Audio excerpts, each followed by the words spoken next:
Hello Biscotties, welcome to day 4 of oops series. Today we will learn about inheritance. కాసేపు oops ని పక్కకు పెడితే daily life లో inheritance అంటే ఏంటి? పేరెంట్ యొక్క పోలికల్ని లేదా గుణగణాలని చైల్డ్ అక్వైర్ చేసుకుంటే దాన్ని మనం ఇన్హెరిటెన్స్ అంటాం. సేమ్ ఇట్లనే oops లో కూడా ఒక క్లాస్ నుండి ప్రాపర్టీస్ అండ్ మెథడ్స్ ని ఇంకొక క్లాస్ ఇన్హెరిట్ చేసుకుంటే దాన్ని ఇన్హెరిటెన్స్ అంటాం. ఇప్పుడు ఈ క్లాస్ లో నుండి మెథడ్స్ అండ్ ప్రాపర్టీస్ ని ఈ క్లాస్ ఇన్హెరిట్ చేసుకుంది అనుకోండి, ఇది పేరెంట్ క్లాస్ అవుతుంది, ఇది చైల్డ్ క్లాస్ అవుతుంది. So there are 5 types of inheritance in oops.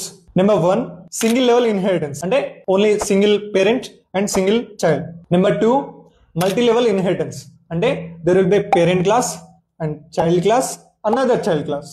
Number 3, hierarchical inheritance, ఒక పేరెంట్ క్లాస్ నుండి 2 లేదా అంతకన్నా ఎక్కువ చైల్డ్ క్లాసెస్ అనేవి ఈ ప్రాపర్టీస్ ని మెథడ్స్ ని ఇన్హెరిట్ చేసుకుంటే హైరార్కియల్ ఇన్హెరిటెన్స్ అంటాం. Number 4, hybrid inheritance, mix of any 2 types of inheritance ని హైబ్రిడ్ ఇన్హెరిటెన్స్ అంటాం. నెంబర్ 5 ఈస్ మల్టిపుల్ ఇన్హెరిటెన్స్, అంటే ఒక చైల్డ్ క్లాస్ అనేది 2 లేదా 2 కన్నా ఎక్కువ పేరెంట్స్ యొక్క మెథడ్స్ ని ప్రాపర్టీస్ ని ఇన్హెరిట్ చేసుకుంటే దాన్ని మల్టిపుల్ ఇన్హెరిటెన్స్ అంటాం. కానీ జావాలో మల్టిపుల్ ఇన్హెరిటెన్స్ అనేది సపోర్ట్ చేయదు. ఎందుకో తెలిస్తే కామెంట్ చేయండి, తెలియకపోతే మాత్రం ఖచ్చితంగా తెలుసుకోండి, ఎందుకంటే it is one of the most asked questions in interviews. That's it for the day. Inheritance అంటే ఇంతే. నెక్స్ట్ వీడియోలో we will finish the 4th pillar of oops, polymorphism. Inheritance కి సంబంధించిన డెఫినేషన్స్ అండ్ కోడ్స్ కావాలనుకుంటే లింక్ ఆర్ పీడిఎఫ్ అని comment చేయండి, direct మీకు DM చేస్తాను.